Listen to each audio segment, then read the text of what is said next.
ID not required and no dumbest bill in America. This is Mark Fisher with Mark and the Millennials, and the millennial joining me today is, of course, Christopher Hopkins, our producer. Welcome, Christopher.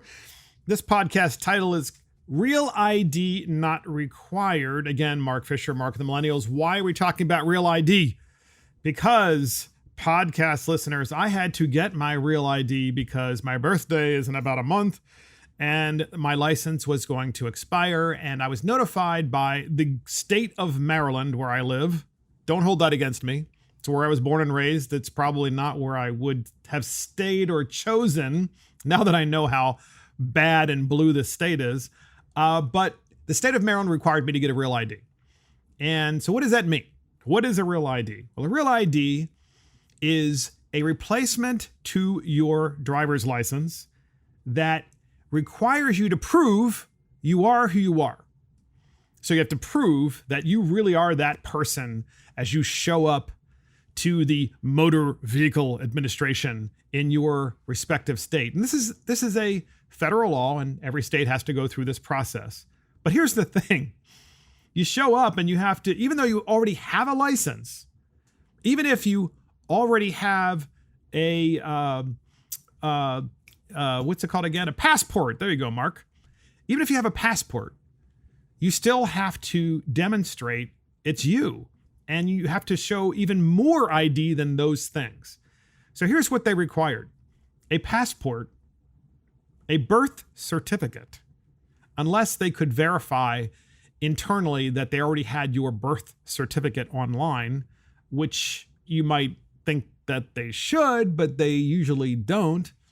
And they won't accept a copy of a birth certificate. They want an original, which means it has to be like signed and stamped and or notarized. And in addition to that, 2 forms of additional ID, other than the things that I just told you about. So you already have your driver's license, your existing driver's license. You're like, well, can I use that? Like, well, no, that's your ID, but it's really not your ID. And then 2 additional forms of ID other than your passport and your birth certificate, which is a given that you got to show up with. So in other words, maybe you could show up with a bill from the company that finances your car with the proviso that that bill has your name, your proper name on it, as well as your proper home address. And then maybe a utility bill, same thing, has to have your name, your proper name, and your home address.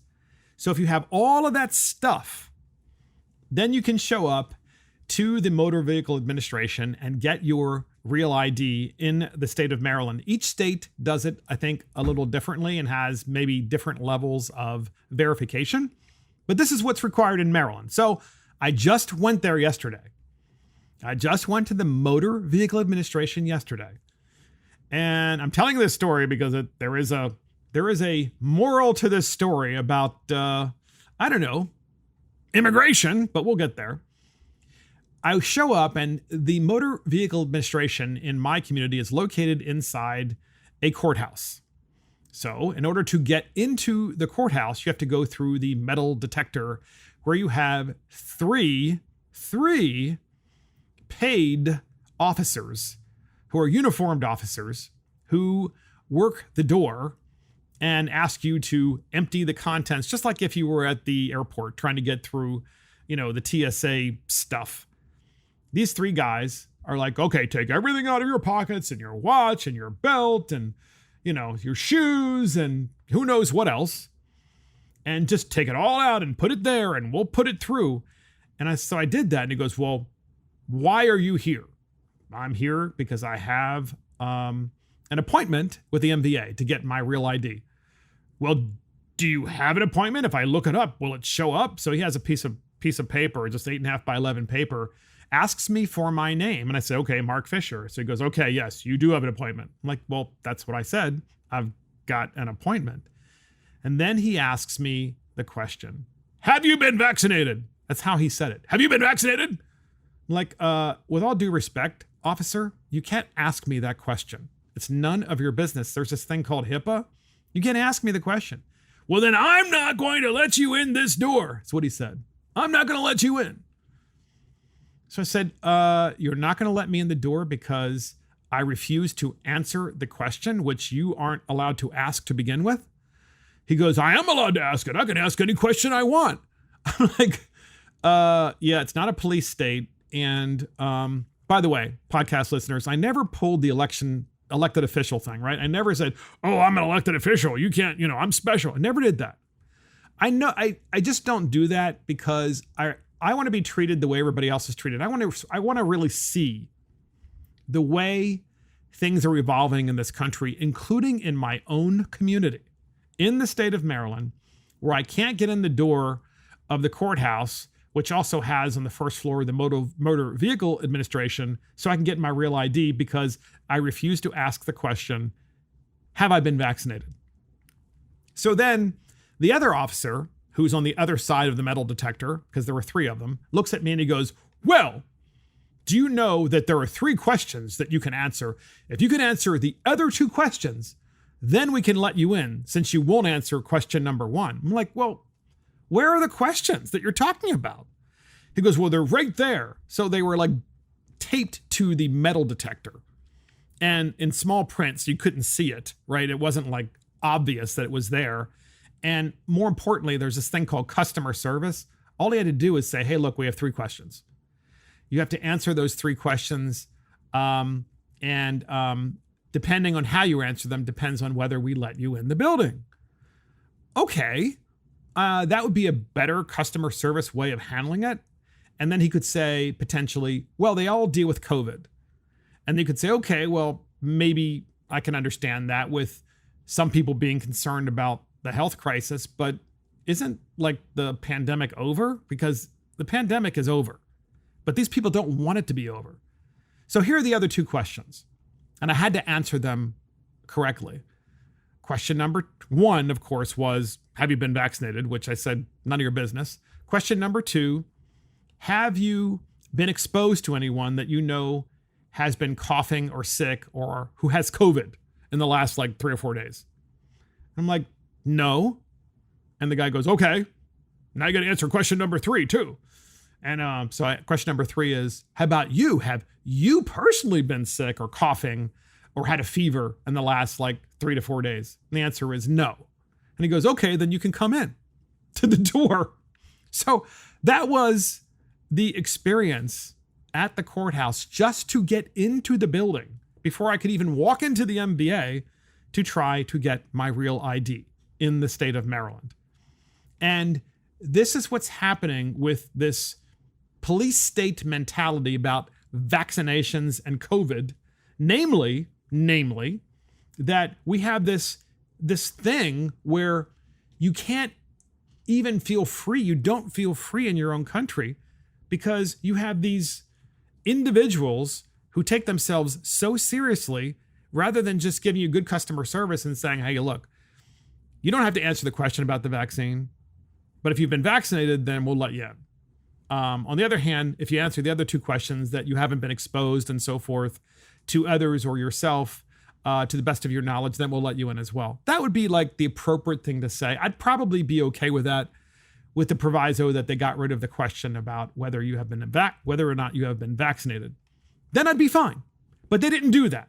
Instead, it was a police state mentality, which wasn't acceptable. It wasn't acceptable because they made it seem like I was a criminal for not being vaccinated. It's literally the way they treated me.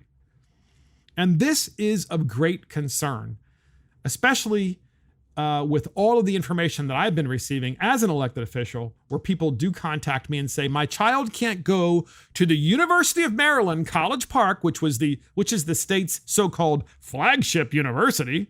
I question that, by the way. The state's flagship university, where you can't live on campus or even step foot on campus to take a course as a student unless you can prove definitively that you have been vaccinated. That already is a rule on the campus of the University of Maryland. So you see where all this is going. So then I walk into the MVA, back to the story.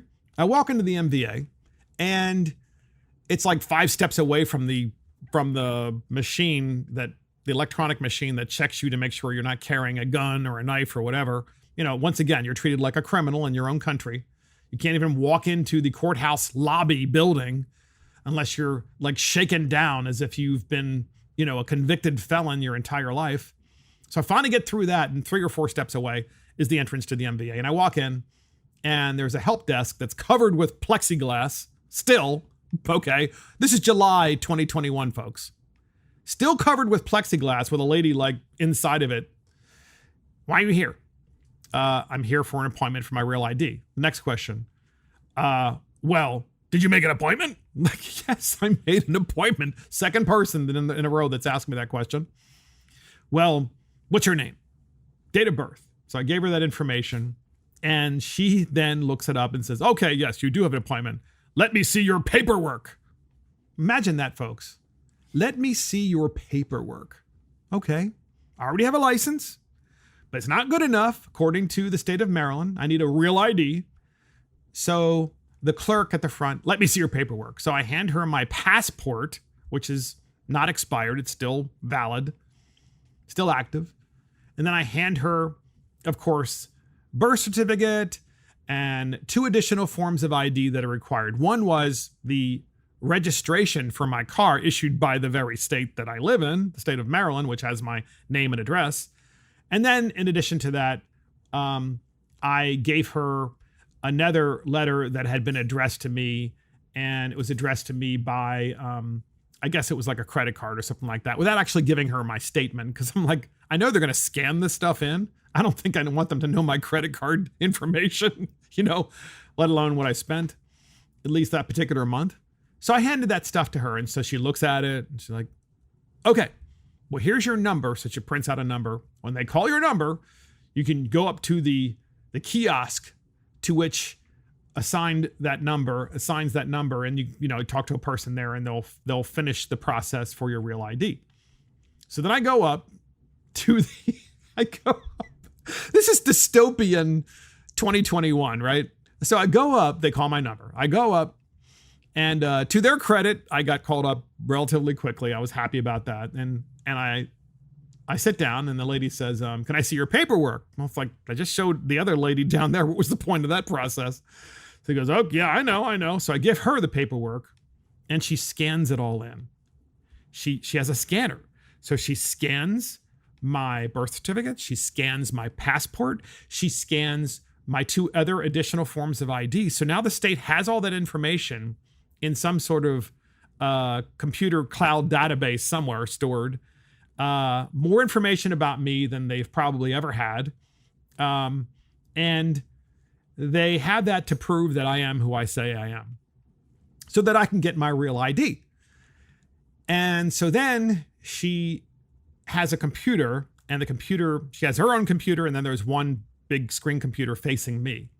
And she says, now I have a lot of questions for you. I'm going to prompt you through this computer, and it's a touch screen. So you just touch yes or no. And so one of the questions, do you swear that you live where you live and this is your name? Well, obviously yes. I mean, they already have my license in the system. They've had it in the system since I was 16 years old, but apparently that's not good enough.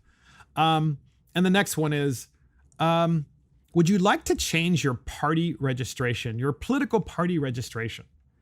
And so she says, well, here's your party registration now. Would you like to change your party registration?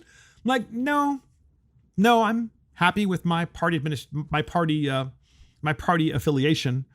The affiliation that I have is just fine, but I'm not sure why I'm trying to get a real ID, and they're talking to me, the state is, not about my real ID, but about things that have nothing to do with the real ID or nothing to do with their business. None of their business what my party affiliation is, but she can see it. She can see it. She can see my party affiliation and is asking me, do I want to change it? What does it have to do with me getting an ID? Nothing. Nonetheless, that's what I had to do. I'd answer the question. So I said, no, I don't want to change my party affiliation. And then the next question came up. You'll love this one, podcast listeners. It was, would you like to change your gender? Chris is looking at me. He's like, what? So yeah, that was the question. would you like to change your gender? I'm like, oh, it's that easy, huh? It's like, yes or no. And then if I answer yes, then what happens? Okay. It's like, yes, I'd like to change my gender, and then I guess there would be another prompt, which I didn't see because I didn't answer the question. Yes. Okay. But I suppose there'd be another prompt, which would be like, well, what would you like your gender to be? And who knows how many choices there would be. I should have said yes just for the heck of it. But I'm trying to get my real ID. And I'm being asked, would I like to change my gender? What does it have to do with the ID? Nothing. It's pretty obvious what someone's gender is when they show up. I presume that there might be questions from time to time. So I said to the lady on the other side of the plexiglass, of course, this lady was covered in plexiglass as well. And she was very sweet. I just want you to know, she's a very sweet lady. I'd say she was, in her early 60s, very nice. And she was an African-American lady. And I looked at her and I'm telling you her race because I think this is kind of funny. I said to her, I said, well, you're asking me if I want to change my gender. And she looks at me and she had no smile and no facial expressions. I said, well, does anyone ever answer yes to that question? And she looks at me and she goes, sometimes they do, but I'm always glad they're on the other side of the plexiglass when they do. So okay, a little bit of humor at the MVA, which there is rarely humor at the MVA. And so they're asking these personal questions, which have nothing to do with anything. And this is when podcast listeners, that the size of government is way too large. Okay? And that government is so dysfunctional because they're asking me questions unrelated to the task at hand. The task at hand is getting an ID that verifies that I am who I say I am. And they're asking me questions about my gender, and they're asking me questions about my political party affiliation and whether or not I want to change it. So this matters. This matters because it wasn't just the fact that I couldn't even get into the building without answering the question one way or the other about whether I was vaccinated. This matters because we have a government so large it's checking everything there is it can, so it knows so much about me. And then that same state that I'm talking about, where I spent quite some time yesterday to get a real ID, that same state is saying, you know what? We don't need a picture ID when you vote. That's my state, by the way. It's a true story. When you vote in the state of Maryland, you don't need to show your ID. You aren't required to prove you are who you say you are. You don't need to prove it. But apparently I need to prove it to the Motor Vehicle Administration in order to continue to drive in the state of Maryland. So I have to prove that I am who I am in order to continue to drive my car, which is necessary for my very survival. Because, how else am I going to go buy food and everything else? I presume I could buy it online, but obviously you can't really live a full life if you don't drive, I think. And I don't have to show that same ID now that it's a verified ID when I go to vote. And yet we have all these people coming in to the state of Maryland who are illegally present in the state of Maryland. That is to say, they are not citizens of the United States of America. How do they get a real ID? How do they continue to drive? I need a real ID to drive, to continue to drive. And because my existing ID was expiring next month in the month of August, because we're in the month of July now. So I had that very short time frame, a month, to get this done because they only just notified me. Well, I now have my temporary real ID until they mail me, the original, because of COVID. They can't make it right there. Who knows why? Why is it that all these people who are present in the state, illegally present in the state of Maryland, why is it that they can continue to drive? How do they continue to drive without a real ID? That's what I want to know. How is that possible? Well, it's apparently so. It's apparently possible. And how about like when they come into the country, they cross the border, the Biden administration is putting them in buses, sometimes planes, sending them to all parts of the country, these folks who are illegally present. And these people who are crossing the border are not just from Mexico and Central America and South America. They're from Africa too. They're from all over the world, sometimes from the Middle East. And they're coming here. We know that they're here illegally. We know they don't have a real ID. How are they going to function if they don't have a real ID? Like, how are they going to drive? And then how are they going to travel? Because you need a real ID pretty soon to be able to get on a plane. Or you need, if you don't have a real ID, then you're certainly going to need a passport to get on a plane. Even if you're traveling domestically in the United States, you need some form of reliable ID, such as the real ID or a passport to travel, even if it's domestically. How do you do that if you're illegally present? And this is the way the Biden administration, in my opinion, is setting up our country to fail. They're setting us up to fail because they're sending these individuals here and they're basically saying the rules apply to you, Mark Fisher, but they don't apply to all of these other people that are coming into your state. And that's why I'm calling this podcast Real ID Not Required. Because if it were really required, it would be uniform and required by all. And this, ladies and gentlemen, is the real problem in the United States of America right now, where we have two sets of rules and two sets of laws. Laws that are obeyed by all of us, the citizens of America, who are not connected to power, and then the laws that are not required to be followed by people who come here illegally. And I know that you realize that this is true.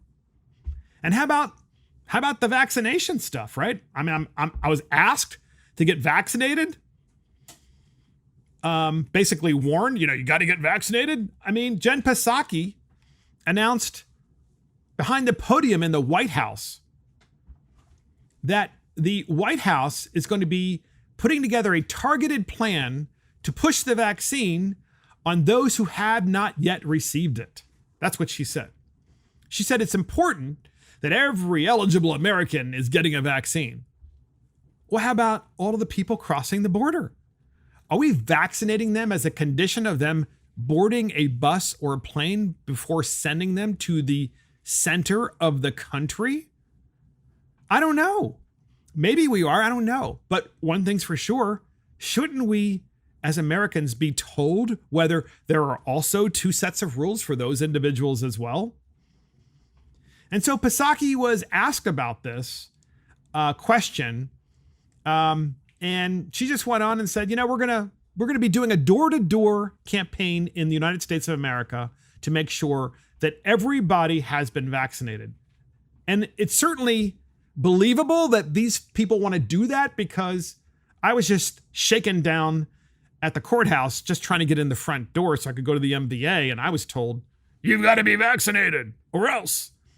Well, here's Jen Psaki talking about this very thing. This will tell you why our government is too powerful. In more healthcare settings and respond to hotspots. The president will outline 5 areas his team is focused on to get more Americans vaccinated. 1, targeted community-by-community door-to-door outreach to get remaining Americans vaccinated by ensuring they have the information they need on how both safe and accessible the vaccine is. 2, a renewed emphasis on getting the vaccines to more primary care doctors and physicians, something that we've seen. So I have to get a real ID to prove that I am who I am in order to continue to drive in the United States of America and to get on an airplane. I must show that real ID, and that's going to be uniform across the country very soon. Will I also need a real ID for a COVID vaccination? I mean, that's the question. Will I need that? Well, in California, there are vaccine hunters, is what they're called. They're dressed up as a COVID-19 syringe, and they call it the jab. And the jab goes door to door searching for the unvaccinated. So in other words, it's a guy or a girl. They're dressed up as a syringe and they're in this costume, kind of like a Halloween costume. Might be a good Halloween costume, by the way, guys. And they go door to door and they call itself the jab. And they try to make a joke about it. It's like, hey, we have a list and the list says that you haven't been vaccinated, and, you know, getting vaccinated is really cool. And this person right next to me can give you the vaccination right now. By the way, that's no lie. That's literally what they're doing in the state of California. Now, how do they know that you are not on the list of those who are vaccinated? How do they know? They obviously have a list. Who's sharing this? What about HIPAA? That's a health violation. That's a HIPAA violation. Exactly. This is happening in California, ladies and gentlemen. And this is the same government in California that's saying to people, hey, come across the border, come one, come all. We don't really care. And you don't need a real ID, you know, because you're illegal. It's not required of you. It's just required of those pesky little Americans that have already been here for a couple of generations. And, but you know what you do need an ID for? You need an ID for COVID vaccination. And that's what makes people so, I think, incredible. And by the way, including me, makes us so skeptical of this vaccine, because anyone who's reasonably skeptical of government should be skeptical of the COVID vaccine. So podcast listeners, I have to transition, excuse the term, into this next story. And you have heard countless times on this podcast show and others about how people are trying to change their gender. In fact, I was just asked, as I just said previously in the previous segment, about whether or not I wanted to change my gender as part of my MBA application for my real ID. You know, they asked me the question, do you want to change your gender? So there is a new trend in gender changing, I guess. It's called transracial. So I know what you're thinking. You know, what is that? Well, okay, well, so the general concept of trans is that it's a guy who wants to be a woman or wants to identify as a woman, or vice versa. A woman who wants to be a man or who wants to identify as a man, right? Okay, that's kind of easy to follow. It's kind of hard to understand, but kind of easy to follow that those general things that are happening. But the new thing is transracial. So there's this guy in England. He's English. He looks every part of, you know, this English kid, although I think he's a young adult now. But for one thing, and that is he has gone through many surgeries because he doesn't want to be English anymore. He wants to be Korean. So apparently the term for that is like if you are English and you know, got that really white, milky skin and the accent and so forth, and you grew up in England, that, you know, you're the classic English person. This guy wants to be transracial and wants to become Korean. I'm not sure how that happens. Well, it happens because he said so, but he went the extra step and he decided to do what? To have a bunch of surgeries on his face so that he would look like he was Korean. So we have 3 clips on this in this segment, and this is some fascinating stuff, and it shows you kind of the the beginning of the fall of the Western civilization. I mean, that's kind of what this looks like to me. But here's the first clip. Listen. So I am going to come out today and say that I've been transitioning. I've been very unhappy with who I am deep down for the last 8 years, and I've had like 18 plastic surgeries now, and I've just had a facelift, a brow lift, a temple lift, an eye surgery, a canthoplasty, and my teeth done as well. These are just part of my transition. So did you hear that? He went through all of these surgeries, obviously incredibly painful. These are, you know, physical changes to his face, plastic surgery, to change the way he looks. And I'm just curious. It kind of sounds racist, right? I mean, you're saying, well, I mean, I had to like pull my eyes back really far, you know, so I look, I mean, I'm sorry, that sounds racist to me. I mean, it does. It sounds so politically incorrect, but he's so proud of himself. And then he had to pull his temples, you know, I guess that's kind of what pulled his eyes back, you know. And so by pulling back, by the way, what I mean is there was a doctor, a plastic surgeon, who permanently did this, who performed surgery. And our podcast producer, Christopher Hopkins, says, what kind of doctor would do this? I mean, they're supposed to take the Hippocratic Oath, right? Do no harm. And in this case, I think it's the Hypocrite Oath, which is, do harm, please, and do it fast and be really thorough. So here is this same guy who's English, who really wants to be Korean. And he is going to tell you how he identifies now. I'm hoping we can talk about that because I'm not really sure even I understand it. So we're going to talk through it. Here's that clip. I'm feeling really good. For the first time in my life, I feel beautiful. I'm looking in the mirror and I love the way I look and feel happy. And I hope people can respect my decision. It's a very tough decision to come out this way. But I am coming out as non-binary. I don't feel I identify as male or female. I just feel like I'm just in the middle. And my pronouns are they, them, Korean, Jimin. Because I know a lot of people don't understand me, but I do identify as Korean. And I do look Korean now. I do feel Korean. I don't identify as British, so please don't refer to me, any media or anyone online, as British, because I identify as Korean. That's just my culture. That's my home country. That's exactly how I look now. And I also identify as Jimin. That's my Korean name. So he's got the Korean look now, and he doesn't want to be identified as British or English. He doesn't want to be British or English, even though he is British or English, and he wants to be identified as Korean. So my question is would that be North Korean or South Korean? I mean, we could always send him to North Korea and he can be kind of like the Kim Jong-un? Yeah, Kim Jong-un's boy toy or something like that. I'm not really sure.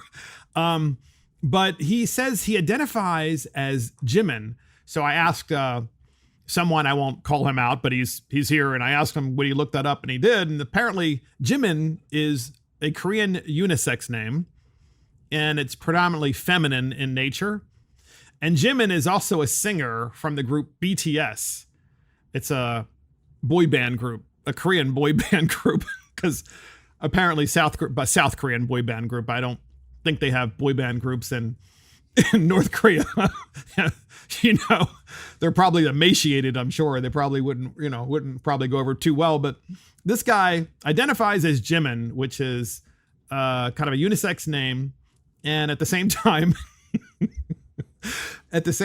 he doesn't want to be called British anymore because that's offensive. And because he is now Korean, and that's where he really finds his place. And we're assuming, as I said, that it's South Korea. So we have another clip of this same British guy who's now apparently Korean, with the surgery done to his eyes to pull his eyes back so his eyes look less Western and more Korean, I suppose, for lack of a better term. Here's that clip. I've transitioned to a non-binary person, they, them, Korean, Jimin, and I finally have the Korean look, so I'm actually really happy. But I just want to say to people, I get so many cool comments online. I just want people to be able to respect my decision and don't be, non-binary phobic or anything. Just please respect that this is how I feel. So he's got the Korean look. I mean, that sounds racist to me, because it's like, hey, hey, Kim, you've got that Korean look going on. You can't say those things, at least not in modern America. But apparently this guy's British, so it's okay, because that's what he really wants. So I was thinking about this transracial trend that's occurring, certainly with this guy who's British and wants to be Korean and has had plastic surgery to make him look so. And that is, why not have Joe and Hunter Biden become trans Chinese? I mean, that would be really appropriate to have those two become trans Chinese. And they could have the surgery, that same eye surgery. And I'm not sure about other parts of the anatomy, if that would require surgery as well. But, that would be entirely voluntary. And then we have a military that's also woke. So, and at least under the Biden administration it is, because apparently they're certainly under the Obama administration, podcast listeners. I'm not sure if you remember this, but the Obama administration said that the federal government had to pay for surgeries of individuals in the military if they decided to transition from one sex to the other. And that was a rule under the Obama administration. It was an executive order.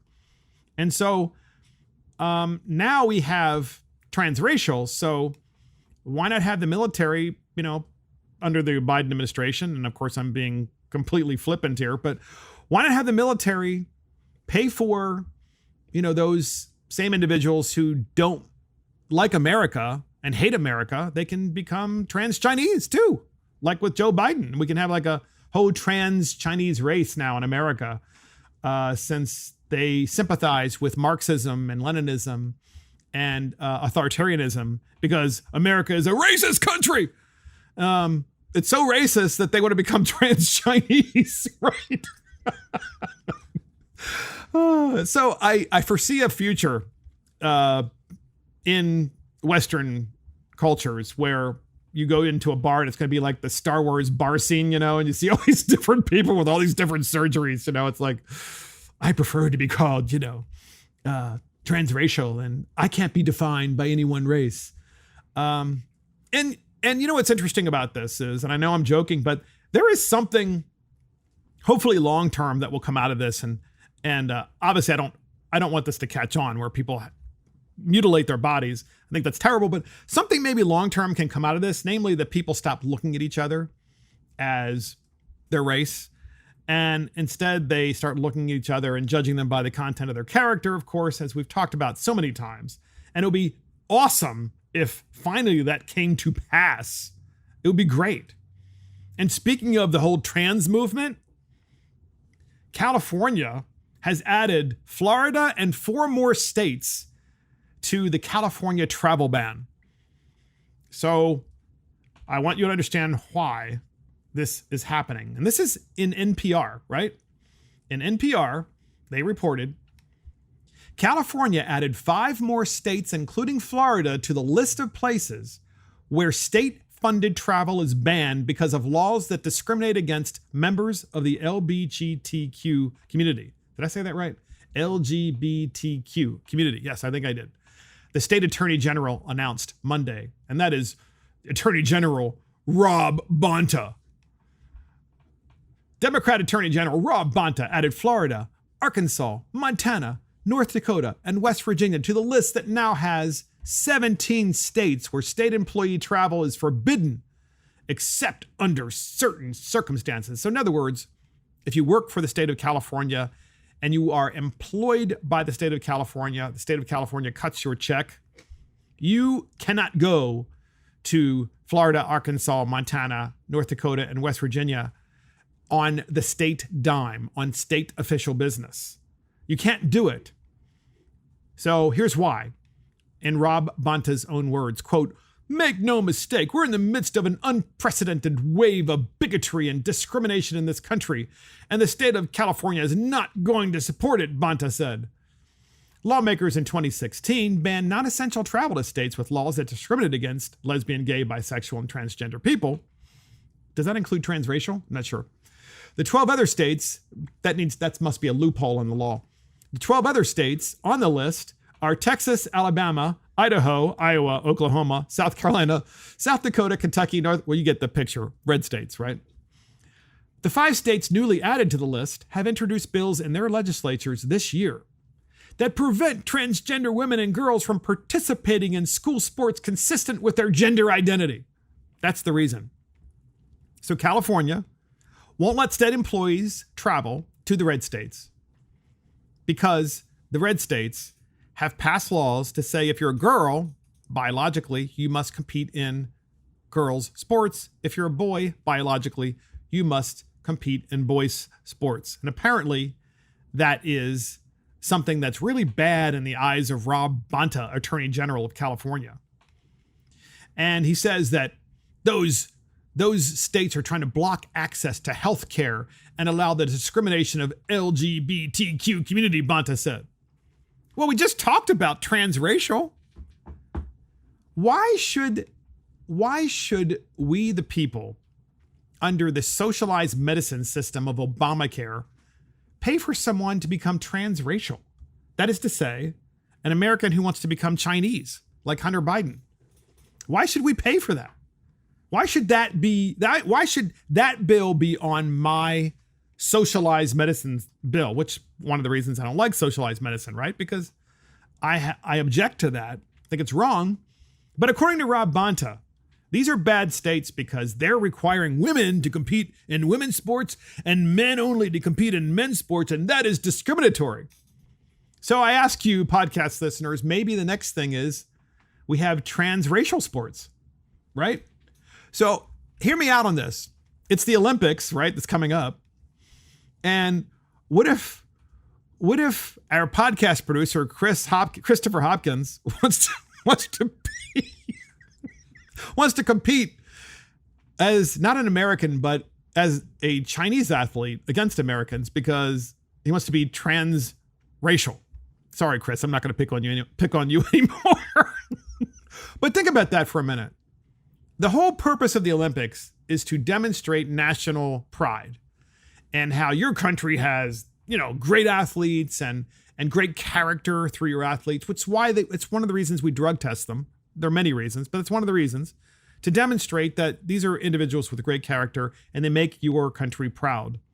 So what if you have, transracial athletes that say, I'm an American, at least I was, but now that I've gotten all this surgery, I now look more like someone from China. So I'm going to compete on the Chinese national team. And how about soccer, right? I mean, UEFA is going on right now. I just watched the game against Spain and Italy prevailed. It's a great game.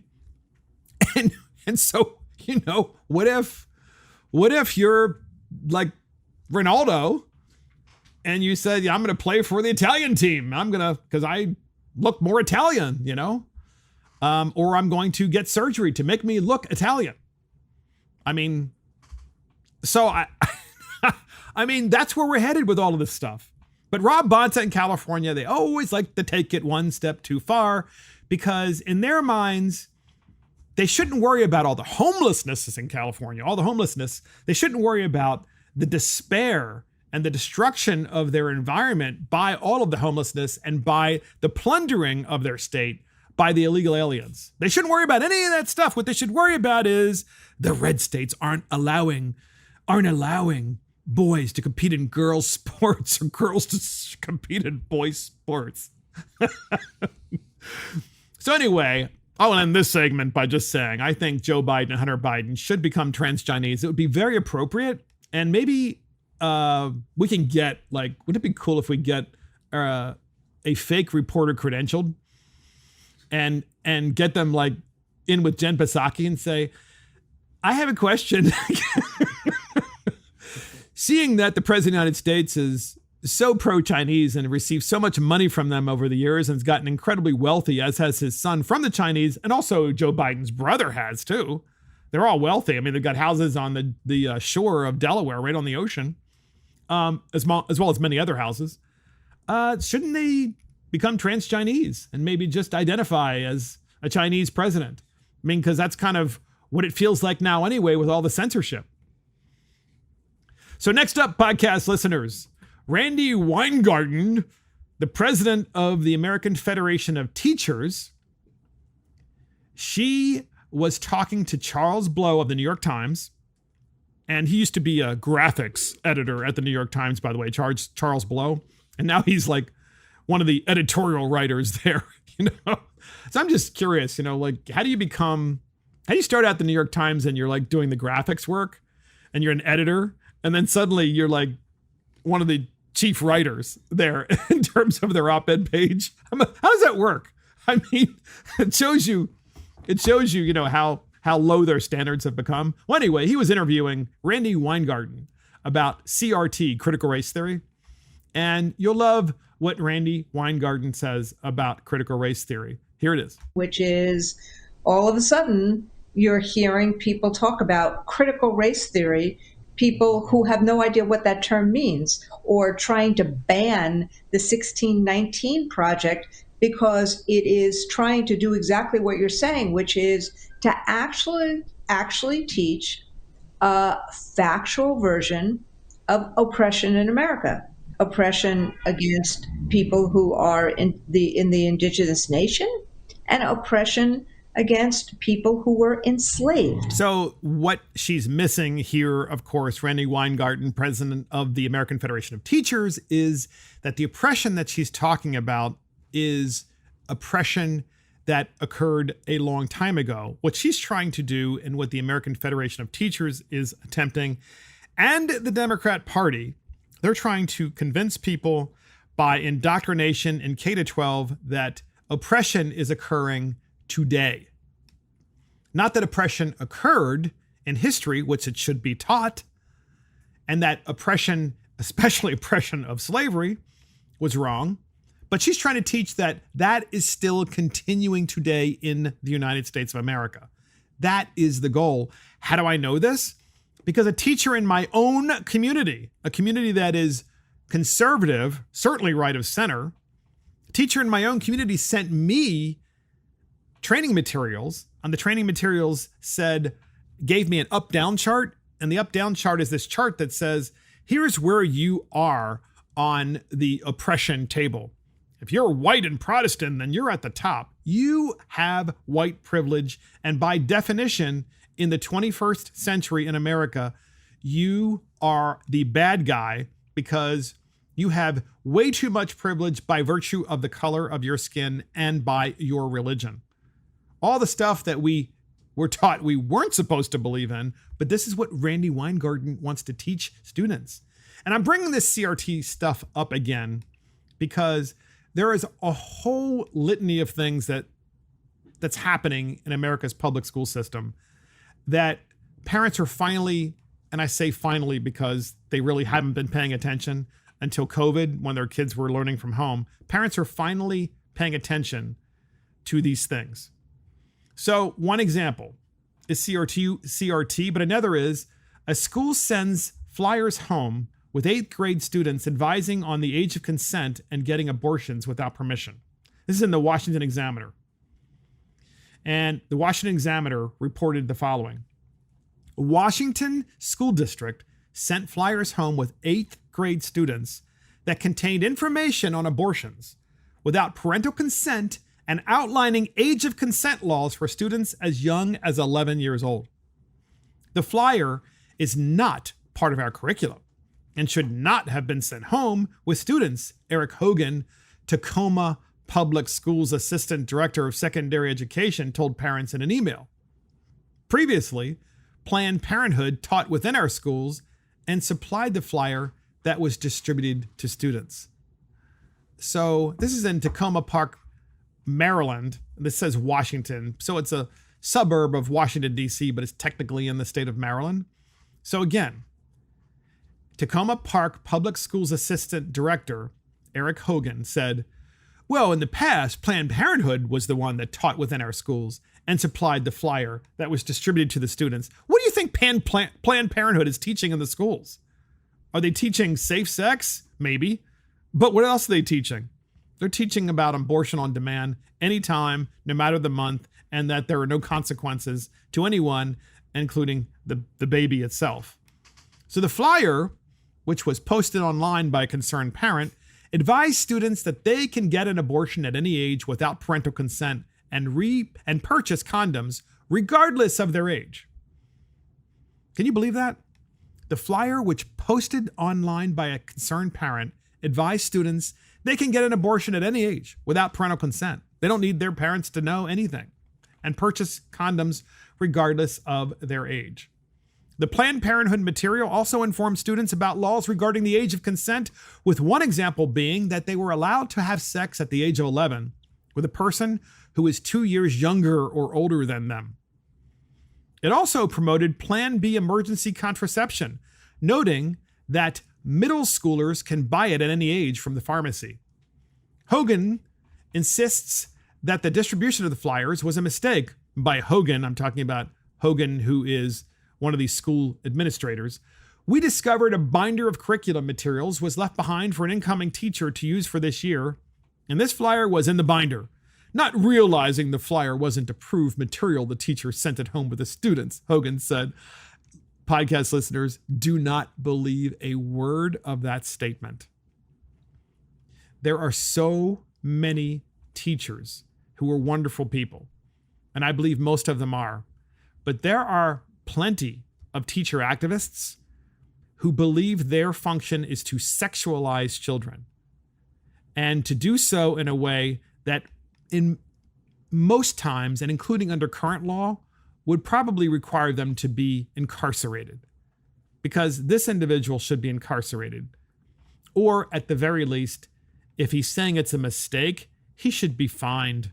He should be fined, and the fine should be pretty massive so that it doesn't happen again. Don't believe for a moment that the materials were unapproved and just happened to be in the binder, and not realizing the flyer wasn't approved.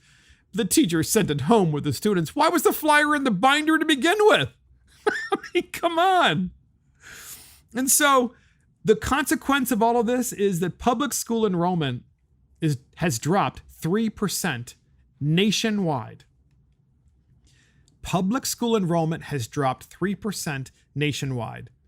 The number of students attending public schools during the 2020-21 academic year fell by 3% compared with the previous year. The data comes from the National Center for Educational Statistics, a federal agency that analyzes education figures. The 3% drop represents some 1.5 million students no longer going to public schools, according to the preliminary report. A final report will not be available until next spring, according to NCES. Figures come from reports generated by state departments of education. So each state provides this information, and what they found is that 1.5 million less students are going to public schools, which means they're going to private schools, or they are being homeschooled. And they're being homeschooled because of all of the things that we just discussed. Randy Weingarten, president of the American Federation of Teachers, talking about the oppression of modern day students, all of whom are non-white because the white people are oppressing them, and that's being taught today, and it's being taught as current events and history.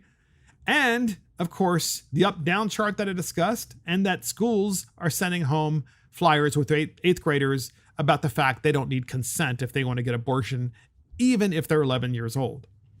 So parents are pulling their kids out. They are voting with their feet, and they're marching away. So I have a question for you podcast listeners. How did Stacey Abrams, who was in massive debt after her 2018 gubernatorial run in the state of Georgia, how did she just afford to buy 2 homes for $1.4 million? Sounds like the same thing that happened to that lady who was ahead of Black Lives Matter, who just resigned and who bought like all those homes in California, and apparently one in the Bahamas or something like that, or like airplane hangars and stuff. Yeah, airplane hangars. And Stacey Abrams was basically bankrupt after her campaign in 2018. And then she ran the elections in Georgia in 2020 and suddenly has $1.4 million. Sounds like pay to play to me. So failed Georgia gubernatorial candidate Stacey Abrams now owns 2 homes in Georgia worth over $1.4 million.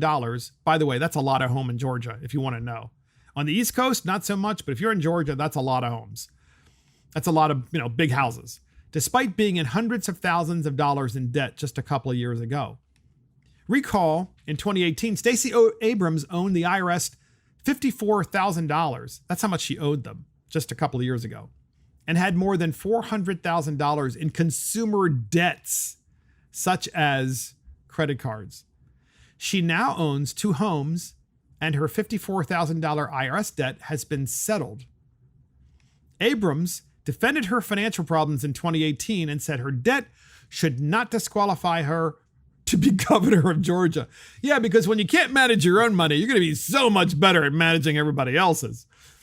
Abrams, who earned a Juris Doctor from Yale Law School, that probably explains it right there, blamed her debt on racism, despite being $95,000 a year, despite being paid $95,000 a year at her first job, which was a law firm, since she went to Yale University Law School. quote, race and gender play a major role in determining just how big of a financial disadvantage we're likely to face, Abrams wrote in Fortune magazine. So she now has, folks, two homes worth $1.4 million. $1.4 million, and was in debt. And we have to wonder, since she was running the Georgia elections, remember, she was being funded by Facebook. She was being funded by Soros and others. And for some reason, no one wants to really look into this to find out how this money came to be. How did she pay off her IRS debt? And how did she get these two homes? It sounds like payola to me. Hey, it's like, good job, Stacey Abrams. You were able to cheat like crazy and beat Donald Trump. Great job. We are now going to buy you two houses. That's what it looks like to me. Am I saying that's what happened? I don't know, but it sure looks really sketchy, because how else did you get $1.4 million worth of homes and have your $59,000 IRS debt paid off? Proof be told, Vernon Jones, also from Georgia, just like Stacey Abrams, except Vernon Jones is a black conservative. Stacey Abrams is a black Marxist. Vernon Jones completely destroys a CNN reporter because Vernon Jones is running for governor of Georgia, like Stacey Abrams. I have no doubt that she's going to run for governor as well. She hasn't announced, but Vernon Jones has. And a CNN reporter starts asking him all these questions because, remember, if you are a black Republican, then CNN is going to attack you, and so is MSNBC and CBS and ABC, because that is not allowed. Because let's face it, if enough folks of color in the United States realize that they actually live their lives as conservatives, there would never be another elected Democrat in the United States of America. I mean, that would just go bye-bye. So Vernon Jones tweeted the fact that real journalism is dead in America. If the liberal media thinks they can bully me, intimidate me, or silence me, they have another thing coming. I'm not a resident of their plantation. He said this before, and we've done this kind of story before, but this is new information where he takes this CNN reporter and he turns the tables and says to the CNN reporter, I'm going to ask you questions now. What about the drop boxes that were written into state statute in the state of Georgia? Were they actually written into state statute? Because you guys in CNN are saying that they were. Actually, they weren't. They were just decided completely by the election board and by judges rather than by the state legislature.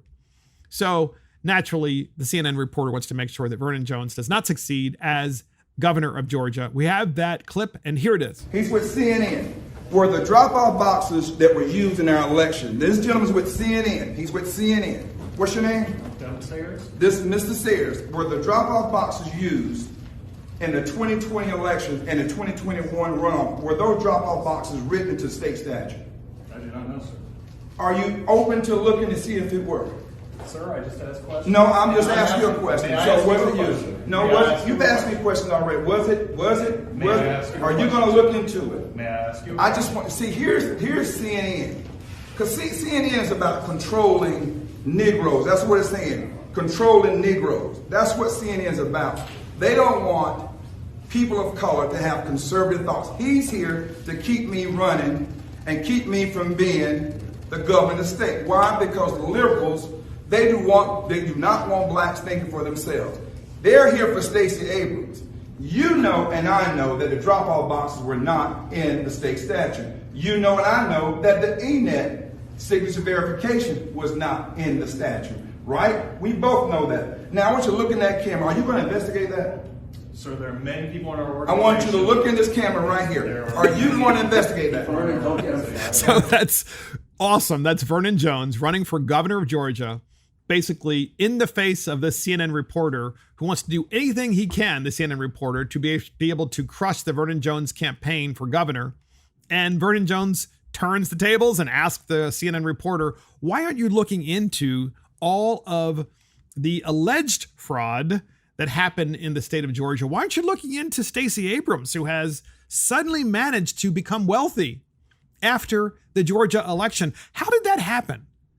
And why are you always trying to keep Republicans, or more importantly, why are you always trying to keep people who are black on the plantation? These are Vernon Jones's words, by the way. And I just have to end the podcast this way. We need more Black Republicans to come forward, because I think there are so many people in America who are Black and are conservative and Republican, but are terrified because they're going to be shaken down by the CNNs and the MSNBCs and the other crooked media outlets that are out there. And because they don't want them to succeed. They don't want them to succeed because it is a reliable vote base for the Democrat Party. And we have to change that. That's why I hope Vernon Jones wins, just like I hope so many of the other Black candidates across the country who are coming out of the woodwork as conservatives continue to run and continue to win as well. Well, that's it for Mark and the Millennials. Thank you for joining Mark and the Millennials. This is Mark Fisher. Thank you to our producer, Christopher Hopkins. Check us out on iTunes, Spotify, YouTube, Facebook, Twitter, Parler, Rumble, and our website. See you next time.